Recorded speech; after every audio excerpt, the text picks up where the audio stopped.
turning lust and arousal into something else. I remember taking a theater class in college, and my theater teacher would make us lie on the floor and say, wooey things like, bring your awareness to your legs and work your awareness up to your neck and your head and this and this. And I literally would not understand what this woman was talking about. My awareness to me is where my eyes are, like it's in my head. Like I don't understand how you're bringing it to any other part of your body. It's just silliness. But since I've changed my diet to more vegetarian, not full, but more vegetarian, and I no longer drink or have any fluoride in my system whatsoever, I've been meditating and trying to look for very subtle changes in my body. When I say changes, I mean like changes if a fly landed on your shoulder, kind of very subtle changes. I was looking into chakras and chakra work, and one of the exercises was just acknowledge your chakras. And they said the wooey thing, bring your awareness to your root chakra. So I did. But this time I was like, hey, it actually kind of feels like something very subtle is kind of going on in that area. And then they said, now take a deep breath, and when you exhale, move that energy up to your orange chakra, which is right above the red one. It's right underneath your belly button. I'm not good with names. Listen, guys, I'm new to this. But when I did, it was very weird because the feeling that I was feeling at the base, it actually moved. A slight tingling, burning-ish type of sensation moved, and it almost felt like whenever I was a kid, there'd be these gel hourglasses where the gel would move, and it was just like a little toy where you'd watch the gel move in this glass, and the different oils made it unable to stick to other things. It was just like this weird gel movement kind of feeling to the next chakra, and then I moved it up to the one above my belly button, and I thought the color yellow, and it moved there. And then I brought it up to my chest, and I thought the color green, and that weird feeling moved there. I mean, I'm freaking out the whole time. And I thought about the throat, and then I thought about the third eye, and then I thought about the one above my head. And I was so mesmerized by this that I just did it every chance that I could. Just to be, because I would get done with it, and I was like, no, that was all in my head. That's weird. So the next time I had a moment to myself, I'd sit and I'd do it, and I'd be like, no, I'm like really feeling this. This is a real thing. This is really happening in my body right now. What I thought was really interesting is the transmutation of arousal, because I really feel like my pitfall with my attachments is being attached to and aroused by certain people.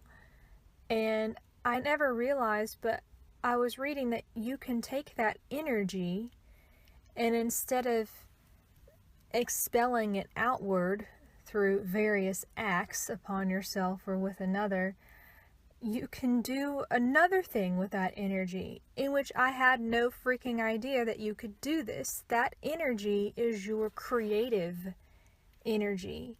And if I think about it, every beautiful thing that I've ever made was to try to impress some woman.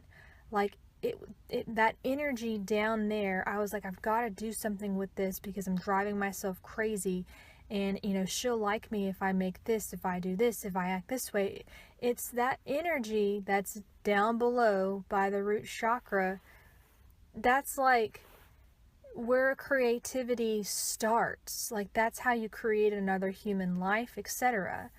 And so you could take that and you acknowledge that energy is almost as like a fire sometimes, and move it. You can move it. Whenever you're playing around with your chakras and you get used to acknowledging these subtle changes, when you feel arousal next, you can take that energy and just move it all through your body and really experiment. And it's so strange because ever since I've been doing that, I've been feeling arousal in my chest instead of in my sexual parts. It's like a really different burning sensation that's just in a different part of my body. That, I mean, sometimes I'll still get it down there, but initially, other times, I will just feel it in my chest, and it's a different kind of feeling. Anywho, I'm just saying that it's really interesting, and I guess everyone likes lucid dreams because this is the Lucid Dream channel. Whenever I was doing some Kundalini work after I acknowledged this, I did some of the fire breathing and I did a little bit of Kundalini yoga. I could feel my chest, it felt like it was burning, but it wasn't a bad way.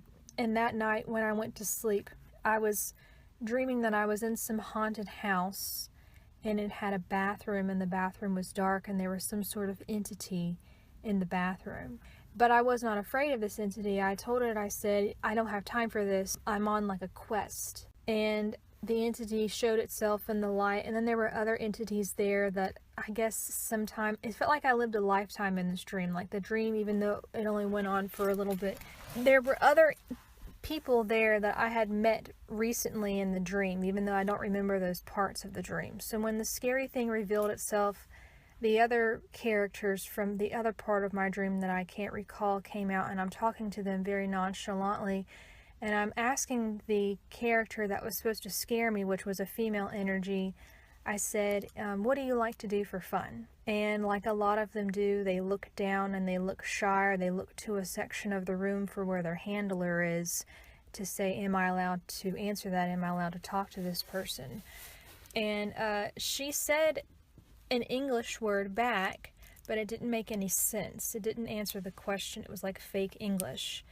And so I was like, I asked her again, and she said some other fake English word. And I said, I don't have time for you right now. And they were listening to me, yet I was terrified at the same time. I had an intense feeling of terror. I said, I've got to go back to the waking world, and I'm really excited. And they were like, why are you excited? And I said, because I think I might become a god. But I felt very self-conscious about saying this, and I felt very ashamed to say this. Like, how dare I say something like this around them? Or how dare I say something like this in general? Wouldn't it be insulting for someone like me to think that I am about to become a god?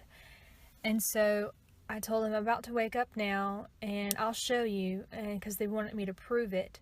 And I was like, I'll show you. Anywho, it was a crazy dream. And then I went, when I thought I woke up, I ended up waking up in another dream in which I became not lucid anymore because I thought I woke up. I was messing around with this experiment, which was for birth control, the liquid version of birth control, which I don't even know if that's real or not. And I picked up the liquid in a syringe and I placed the liquid in my mouth. And I held it in my mouth too long. And so I knew I poisoned myself. I looked at my arm and there was bruises all over my arm. And I could see all the blood vessels popping out. And I could feel myself dying. Like there was this push-pull feeling, this extreme fatigue and pain. And if I just release, then I'll die kind of feeling.